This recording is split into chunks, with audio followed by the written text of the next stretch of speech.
भज मन नारायण नारायण नारायण भज मन।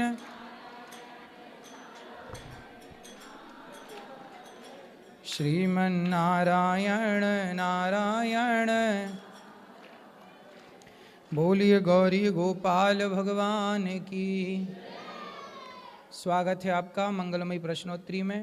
जिनका प्रश्न है वो अपने हाथ उठाएं। किन किन का प्रश्न है, किन किन का सवाल है? गुरुजी राधे राधे जी। गुरुजी, अच्छे लोग को बुरे लोगों को अच्छा और अच्छे लोगों को बुरा क्यों बोलते हैं लोग? कौन बोलता है? जैसे कि आप अच्छे कर्म करते हो, माताओं की सेवा करते हो और गऊओं की सेवा करते हो, आप लोगों को लोग बोलते हैं पाखंडी है, ढोंगी बाबा है। और जो एक नेता अभिनेता है जो दारू पीना सिखाते हैं, गुटखा खाना सिखाते हैं और जुआ खेलना सिखाते हैं, उन्हें लोग बोलते हैं बहुत अच्छे एक्टर है। ये तो कलयुग है बेटा। इस कलयुग में बुरे लोगों को अच्छा कहा जाता है, अच्छे लोगों को बुरा कहा जाता है। इस कलयुग में झूठ का बोलबाला है, सच कहीं कहीं है। इसलिए कलयुग ये युग धर्म है। यहाँ अच्छे लोगों को बुरा ही कहा जाता है। आम के पेड़ पर ही पत्थर और लाठियाँ बरसाई जाती हैं, गुरुजी। वरना बबूल की तरफ कौन पत्थर फेंकता है? जी राधे राधे गुरुजी। और किसका सवाल?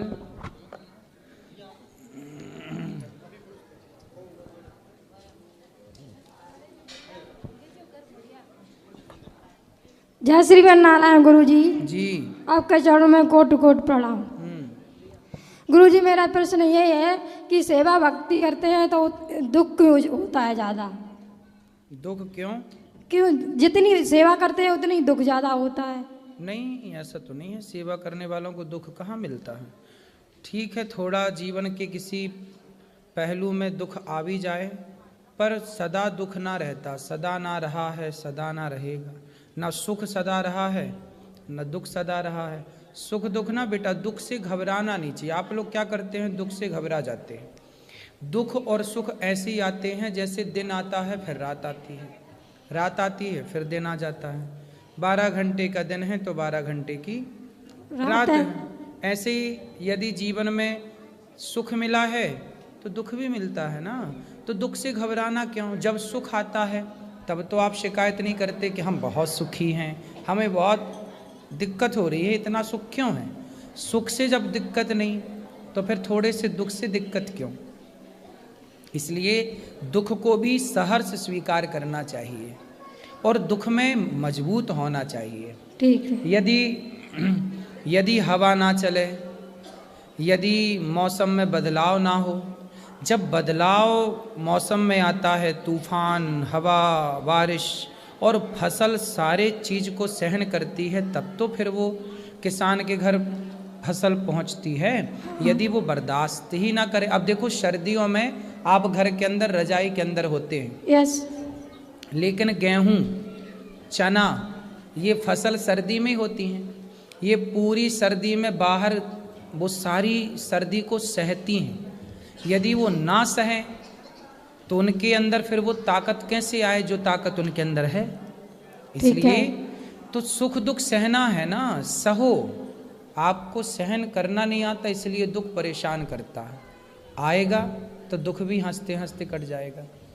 ठीक गुरुजी, अब आप ऐसे आशीर्वाद दो कि सदा बिहारी जी के चरणों में सेवा भक्ति मेरा सदा प्रेम बढ़ता रहे। खुश रहो, खुश रहो।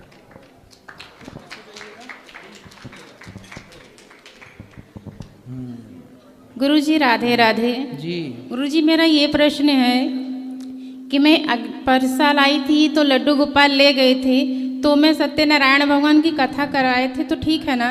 हाँ सही है। और लोग गांव में कहते हैं कि लड्डू गोपाल को घर में नहीं रखना चाहिए मेरे यहाँ। फिर गांव के लोगों के हिसाब से घर में किसको रखना चाहिए? ऐसे बोलते हैं हमको। नहीं, उनसे पूछा नहीं आपने कि गांव में आप लोगों के हिसाब से किसको रखें? और नहीं, उनके हिसाब से किसको रखे पूछा नहीं आपने इस सवाल? नहीं, हम उन लोग के मुंह नहीं लगना चाहते। अरे राम राम, बस वो ही पूछेंगे, तुम भी तो कुछ पूछा करो। और अब सुनो, अब गांव वालों से पूछना जी कि तुम्हारे हिसाब से किसको रखें, जी, है ना? जी ठीक है। किसको रखें उन लोग से पूछना, तुमने किसको रखा? पड़ोसन को? और फिर आप हमने कहते तो हो गोपाल गुरुजी जी को की, रखा है। आप कहते हैं कि भक्ति करने में, हम 3 साल से भक्ति कर रहे हैं, लड्डू गोपाल का हम पूरा सब कुछ करते हैं, अपने पति परमेश्वर का भी सब कुछ करते हैं। और गांव में सब, मेरी जेठानी तो सब जने क्या कहते हैं कि बड़ी पुजारी बनी है, भक्ति बनी है, जब गलती करती थी सब भूल गई है, वो सब कुछ क्या क्या कहते हैं हमको। कौन बोलता है? जैसे जेठानी मेरी है और अगल बगल की। तो जेठानी आपको ऐसा बोलती है कि हाँ, बड़ी भक्तन बनी है? हाँ बोलती है, मेरे सामने बोलती है। तो बोले हम भक्तन बने हैं, तू सूप नखा बन जा। भाई हम तो कुछ बने ही हैं, तुम भी तो कुछ बनो। पर मैं बड़प्पन के लिहाज करती हूँ, जवाब नहीं देती इन हूँ। दुष्टों के लिए क्या बड़प्पन। जो ज्यादा ऐसे उल्टा सीधा बोले उनको थोड़ा जवाब देना सीखो। ठीक है। जो ज्यादा मीठा होता है ना, गन्ना ज्यादा मीठा होता है जी, तो जी। लोग उसे कोल्हू में पेरते हैं, जी है ना। ठीक। तो थोड़ा ज्यादा मीठे ना बनो और जवाब दिया करो। जेठानियों को एक बार बोल दोगी ना तो सदा के लिए चुप हो जाएगी। ठीक है गुरुजी, आपका आशीर्वाद मेरे परिवार पर बना रहे। श्री राधे राधे। जेठानी को क्या बोलोगी बताओ? वही आप बोले हैं ना, थोड़ा जवाब दे देंगे। दे देना, तुम ठीक सीधी है। हो ना। ठीक है गुरुजी, राधे राधे। ठीक है। राधे राधे प्रभु जी। जी जी प्रभु जी, मैं जो है कि आपसे 5 साल पहले से जो प्रयास रत्न था मिल रही है सर, लेकिन सर मैं यहाँ पे आ नहीं पा रहा था। हमारे मौसा मौसी जी हैं, ये लोग टिकट भी मेरा निकाले, लेकिन मैं यहाँ पे आ नहीं पा रहा था, किसी कारणवश अड़चन आ जाती थी। फिर मेरी पत्नी ने कहा गुरु जी कि आप अपने एक बार जो है कि जिससे दिल से मानते हो उनसे कहिए।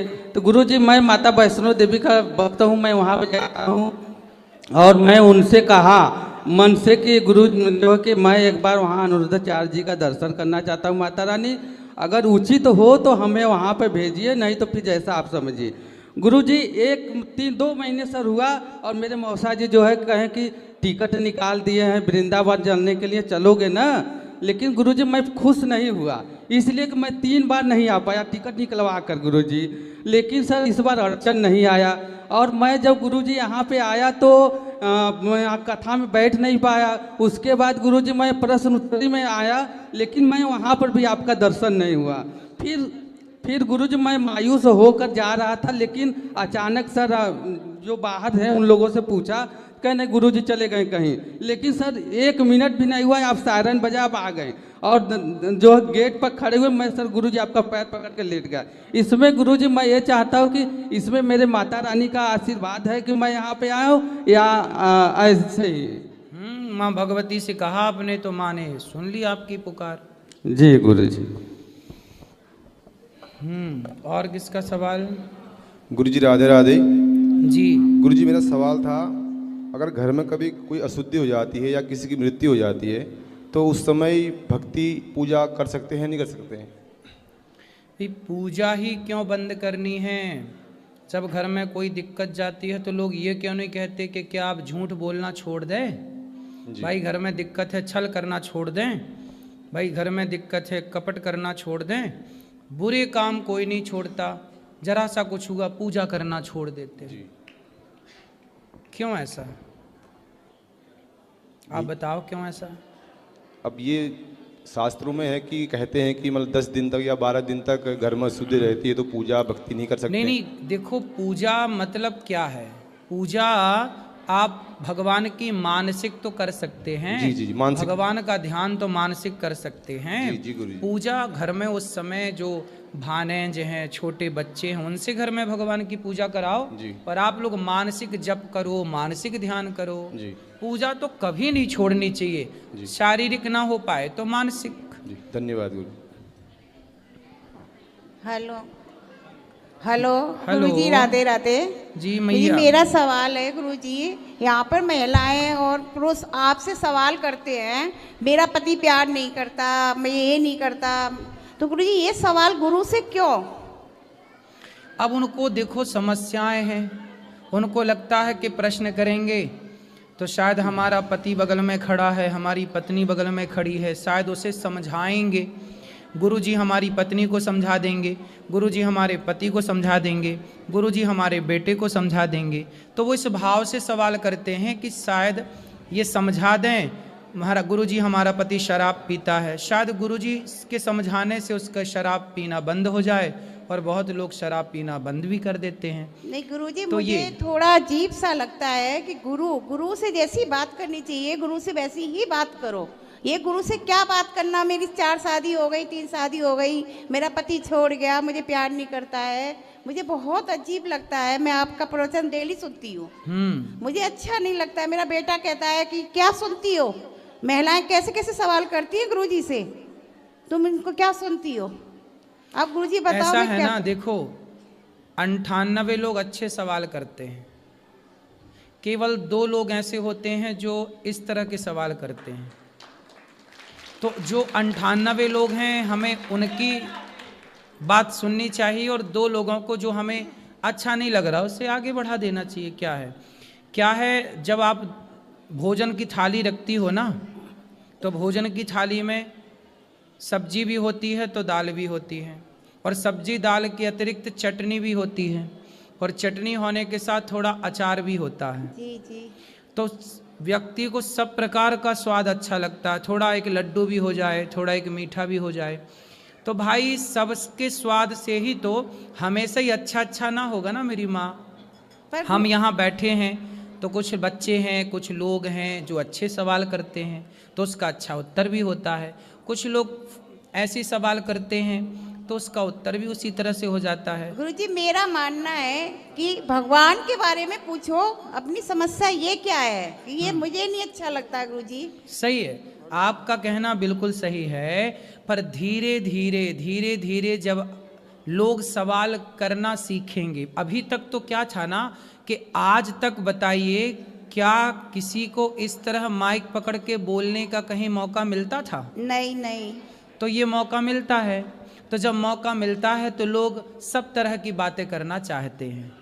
तो धीरे धीरे जो बात आप कहना चाहती हो वो लोगों को धीरे धीरे समझ में आएगी कि गुरु से कैसे सवाल करने चाहिए, क्या पूछना चाहिए। जैसे बच्चा छोटा होता है ना, तो माँ की गोद में जाके सुसु कर देता है, क्योंकि बच्चा है।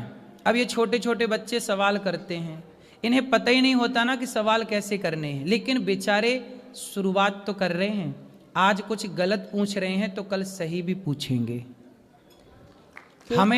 हमें परेशान नहीं होना, ना हमें उन्हें इग्नोर करना है। आज यदि वो कह रहे हैं कि हमारी पत्नी ऐसी है, हमारा परिवार ऐसा है, तो वही लोग कल दूसरी बार आकर के वही भगवान से जुड़ा हुआ सवाल भी करेंगे कि हमने वहाँ गए तो हमारा परिवार अच्छा हुआ, अब हमारा भगवान से प्रेम कैसा हो। पहली सीढ़ी पर पांव जम जाए तब दूसरी सीढ़ी तक पहुँचे। जी, मेरा सोचना तो यही है, आपको कोई भी बात पूछनी है गुरु से, अपने भगवान के बारे में पूछो। आप मैच्योर हैं, आप समझदार हैं, पर पहली बार जब बच्चा रोटी बोलता है ना, तो रोटी नहीं बोलता, तोती बोलता है। जी जी, जी। आप बोलती हैं रोटी, पर बच्चा बोलता है तोती। तो हम ये नहीं कह सकते कि बच्चा तुम तोती क्यों कह रहे हो, रोटी कहो। तोती कह रहे तुम तो रोटी का अपमान कर रहे हो। नहीं, वो बच्चे का स्वभाव है।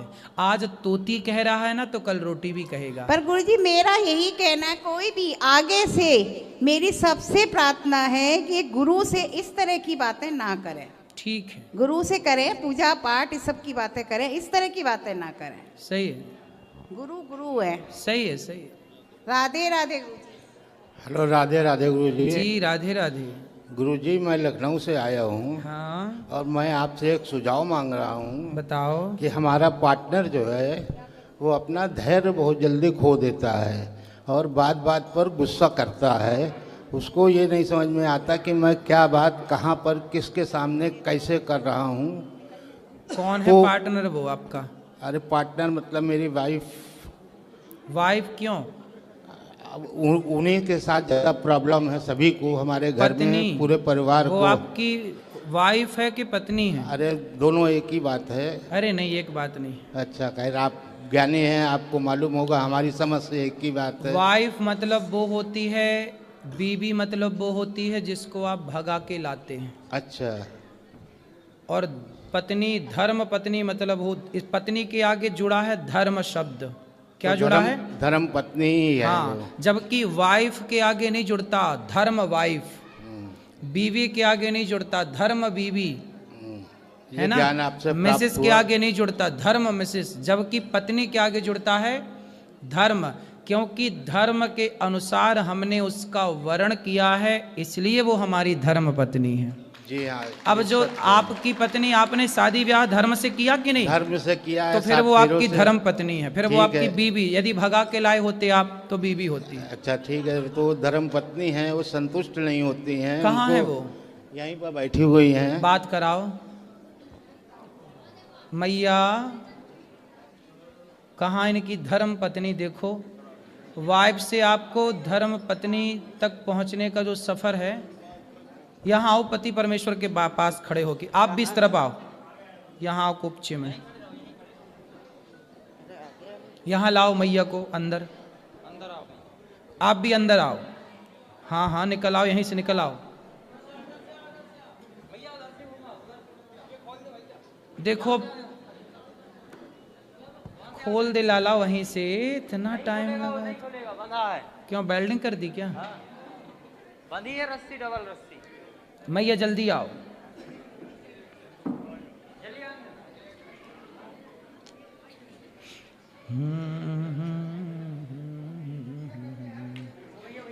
यहीं आ जाइए, यहीं आ जाइए, यहीं।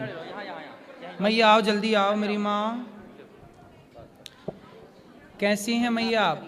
मैया आप बात करो, आप बात करो। कैसी हैं आप? ठीक है। क्या नाम है आपका? शशि गुप्ता। शशि गुप्ता। ये आपके कौन हैं? पति है।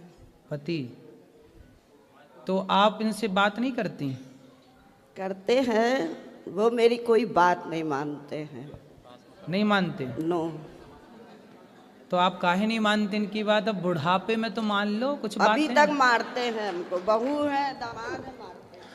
ये बताइए, हम समझदार हैं, हमारे बच्चे सब समझदार हैं, बेटियां दोनों हमारी, एक प्रोफेसर है और एक जो है तो बैंक में है। सब समझदार हैं, सब पूरे परिवार को समझते हैं, मगर ये नहीं समझती हैं तो आप कि इतने वो बड़े हमारा हैं। परिवार है। और ये इनकी नाजायज़ बातें कैसे कोई मान ले?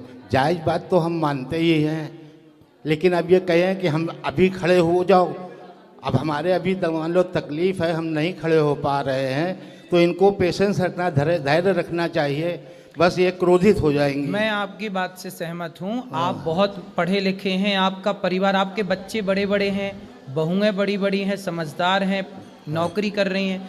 आप अपनी पत्नी को मारते हैं?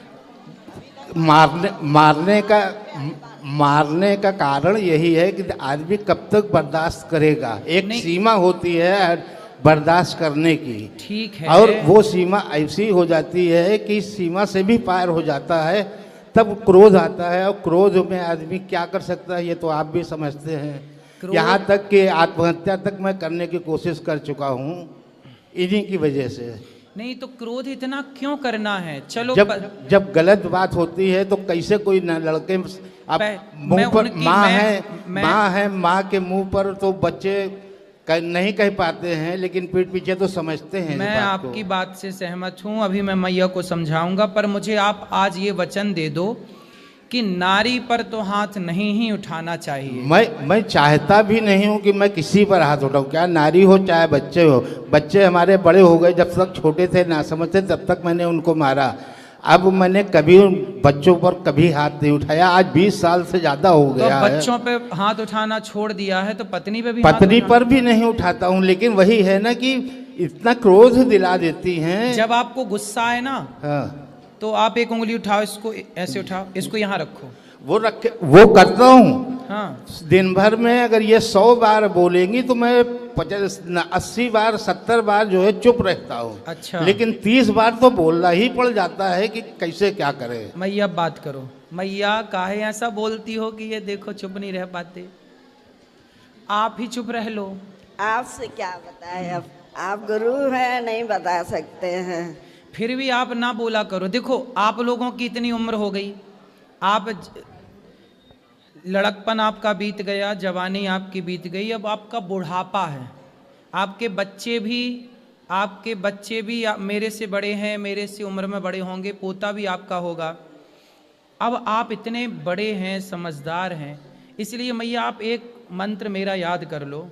किसी भी परिस्थिति में अब आप हर कुछ भी हो, आप ये समझो कि जो है सब ठीक है, भगवान का नाम बोलो, आप कुछ भी मत बोलो। मैं तो यही करती हूँ, कुछ भी मत बोलो। मैं आप ही के दिन भर कथा सुनती हूँ, आप ही उसमें रहती हूँ। अब कुछ भी नहीं बोलोगी आप। हाँ। जब आप कुछ भी नहीं बोलोगी तो इन्हें गुस्सा नहीं आएगा, जब इन्हें गुस्सा नहीं आएगा तो ये आप पर हाथ नहीं उठाएंगे।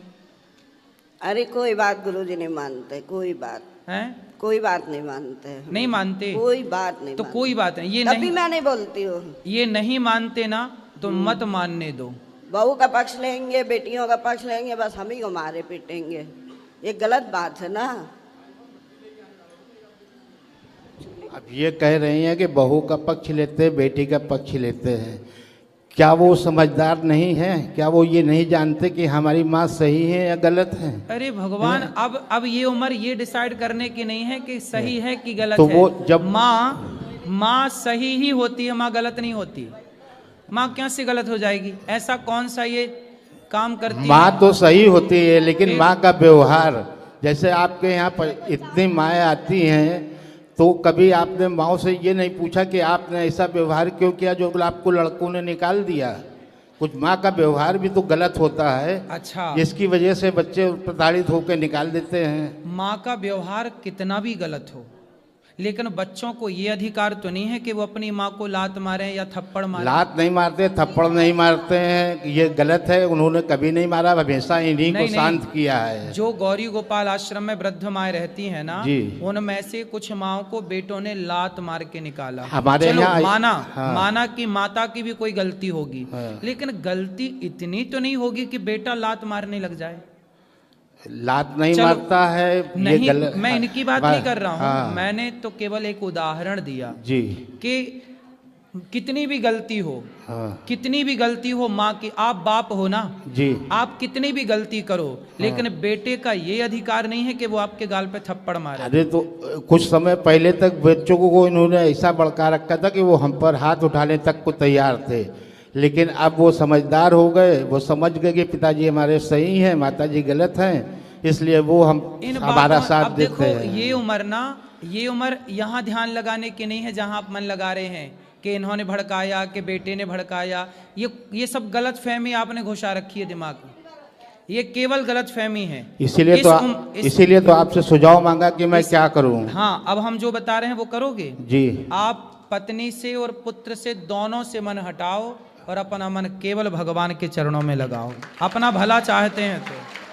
लेकिन जिम्मेदारी जो कुछ होती अब है, कोई जिम्मेदारी नहीं है, बच्चे तो संभाल रहे हैं ना। आपकी क्या जिम्मेदारी? आप आज मर जाओ तो आपके बिना कोई काम रुकेगा आपके घर का? पहले ये बताओ। काम तो कोई नहीं रुकेगा, लेकिन एक पिता जब तक जिंदा होता है वो अपने बच्चों के प्रति जिम्मेदारी तो महसूस करता है। गृहस्थाश्रम कितने साल का है ये बताओ? गृहस्थाश्रम तो 30 साल का है। 4 आश्रम होते हैं, ब्रह्मचर्य, गृहस्थ, वानप्रस्थ, सन्यास। आपका गृहस्थाश्रम होता है तब तक का जब तक बेटी का विवाह नहीं हुआ, जब तक बेटे का विवाह नहीं हुआ तब तक आपका गृहस्थाश्रम था। अब गृहस्थाश्रम, बेटी का ब्याह कर दिया, बेटे का ब्याह कर दिया, दोनों सफल हैं, संपन्न हैं। अब बेटा बेटी परिवार से मन हटाओ, ईश्वर में मन लगाओ, यही जीवन का सत्य है, वरना इसी दलदल में पड़े पड़े मर जाओ। इसीलिए तो ये सुझाव मांगा है कि अब बेटे अलग रहते हैं, बेटी अलग रहती है, हम दोनों लड़के अलग रहने लगे हैं। अब उसके बाद भी ये हमसे लड़ाई करती रहती है। अभी आते समय भी 2 मिनट के लिए मैं ATM तक क्या गया कि इन्होंने पारा इनका हाई हो गया।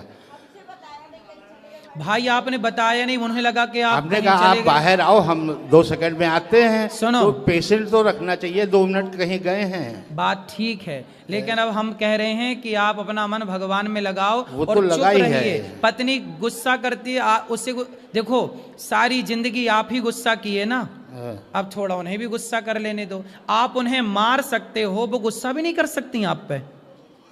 हम तो ये बताओ भाई, चाहते तराजू का हम तो ये चाहते कि प्रेम से कोई भी बात बोलो, प्रेम से बोलो, क्रोध से मत बोलो। तो मैया प्रेम से, मैया ये देखो, सुन लो, थोड़ा और सुन लो बात कराओ। अच्छा ये कैसे खुश होंगे ये बताओ? वो कभी नहीं होंगे। बहू से खुश रहते हैं। हाँ। उन्हें घर से बाहर भी निकाल दिया तो मिलने जाते हैं, हमसे कोई बात नहीं करता है। घर से बाहर किसको निकाल दिया? हमको। क्यों? कुछ भी नहीं है। चलो देखो ये घर देखो मैया, मैं आपको बताऊं, बेटी बहू कैसी है, बेटा कैसा है, ठीक है, बेटा बहू तो अपनी जगह ठीक है, सुखी हैं और वो सुखी रहें। मैं भी कहती ठीक है वो। लेकिन आप ना ऐसा करो कि आप इन पर गुस्सा ना किया करो बस। पंडित जी बिल्कुल नहीं करते हैं। अभी हम होटल से उतरे तो ये चले गए, मैं इधर उधर ढूंढने, मैंने कहा कहाँ गए थे? आपको बता के जाना चाहिए कि मैं जा रही हूँ। अब मैं अनजान के इधर उधर ढूंढ। तो आपने बताना चाहिए, बात भी तो सही है ना। हर समय आप बिना बात के गुस्सा कर रहे हैं। एक तो बता के नहीं गए, ऐसे ही घर में करते, चोरी चोरी कहीं भी आएंगे, बताएंगे नहीं ना। बता दो भैया, बता दिया करिए, क्या घट जाएगा? और खुद ही बुराई कर रहे हैं। मैं तो इसलिए खुशी से मैं हट तो कुछ नहीं जाएगा, लेकिन हर बात को ये समझ भी तो पाए। अगर कोई बात समझने वाली है उस पर भी ये नहीं नासमझी दिखाती हैं। नहीं, अभी तो यहाँ पे वो सही है ना कि वो ये कह रही हैं कि भाई कहीं जाओ तो एक बार बता दो। अब इनको बता दो तो उस पर भी तो गुस्सा है ना। काहे गुस्सा? सीधे भी चलती हैं, उल्टा भी चलती हैं, दोनों तरफ चलती हैं। अरे भगवान। तो फिर आप एक काम करो। बड़ा दुखी हूँ मैं। अब देखो, अब तो बहुत गई, थोड़ी रही। अब तो मैं चाहता हूँ कि ये भी चली जाए। कितने साल के? 63 का हूँ। मैं तो चाहता हूँ कि अब इसी समय हमको छुट्टी दे दे भगवान। क्यों? मैं इतना दुखी हो गया हूँ। किससे? इन्हीं से। पत्नी से? जी। तो बेटे से तो सुखी हो ना? वो बेटा बहू बेटी सब बढ़िया है, सब बराबर आदर करते हैं, सम्मान करते हैं। अच्छा ये बताओ, जरूरतें पूरी करते हैं। अच्छा ये बताओ, गुलाब किसके बीच में रहता है? कांटों के।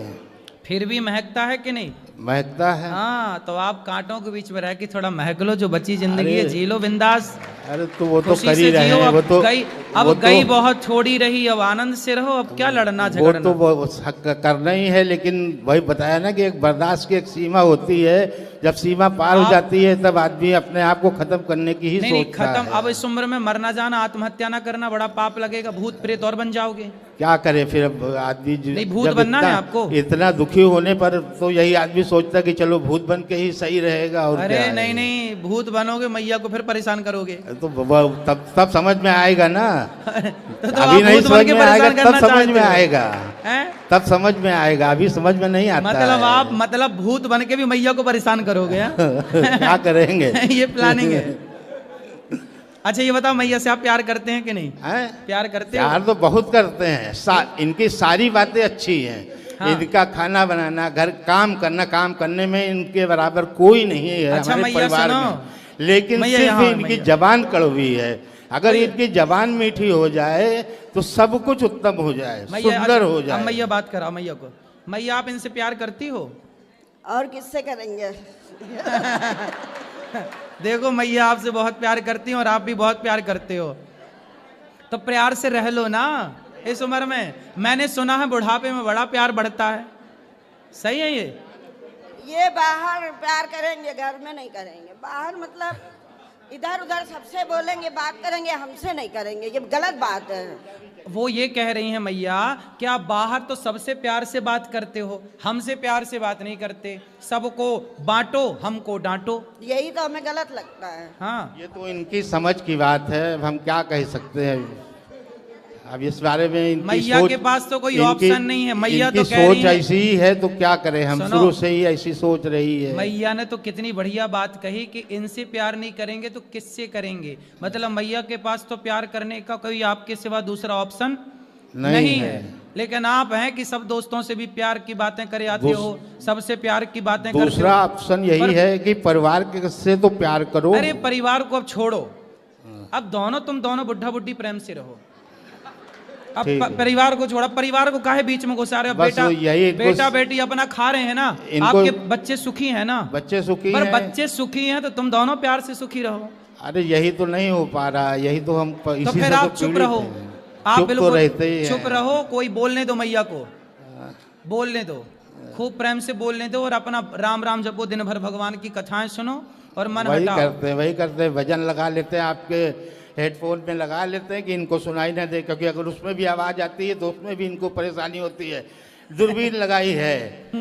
अब हम कान में 2 हेडफोन लगाए, आपका भजन सुन रहे हैं। हाँ। उसमें भी तकलीफ है कि दिन भर हेडफोन लगाए सुना करते हैं, दिन भर दूरबीन लगाए सुना करते हैं, अरे दिन तो भर उनको टीवी देखा करते हैं। उनको लगता ये उनको ये ना लगने लगे ना कि पड़ोसन से बात कर रहे हो अंदर अंदर। यही शक है शायद, हैं? शायद यही शक है। तो फिर उनको ओपन में सुना करो ना, शक क्यों बढ़ाना किसी का? ओपन में सुनने कहाँ देती है। चल फिर वही लड़ाई वाली बात आ जाती है। समस्या तो यही है कि वही लड़ाई आ जाती है, फिर वो कटु वचन बोलेंगी, फिर हमको क्रोध आएगा, फिर हमको कुछ कहना पड़ेगा, बर्दाश्त से बाहर होती है तो मार पड़ती है।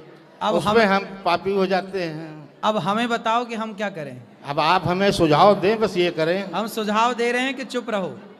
बस ठीक है, यही सुझाव सबसे उत्तम है आपके लिए। ठीक है, धन्यवाद। खुश राधे राधे, जय श्री कृष्ण। तो आज महाराज जी का प्रश्नोत्तरी आप लोगों को पसंद आया हो तो वीडियो को लाइक शेयर सब्सक्राइब जरूर कर दीजिएगा। इस तरह का वीडियो हमारे चैनल पर हमेशा अपलोड होते रहते हैं। तो बस आपसे रिक्वेस्ट है कि वीडियो को ज़्यादा से ज़्यादा शेयर कीजिए ताकि ज़्यादा लोगों के पास पहुंच सके और महाराज जी का जो प्रश्नोत्तरी है वो सारे लोग सुन सके और ज्ञान पा सके। तो आपसे यही रिक्वेस्ट था। वीडियो देखने के लिए आपका बहुत बहुत धन्यवाद। कमेंट बॉक्स में राधे राधे ज़रूर लिखिएगा। जय श्री कृष्ण।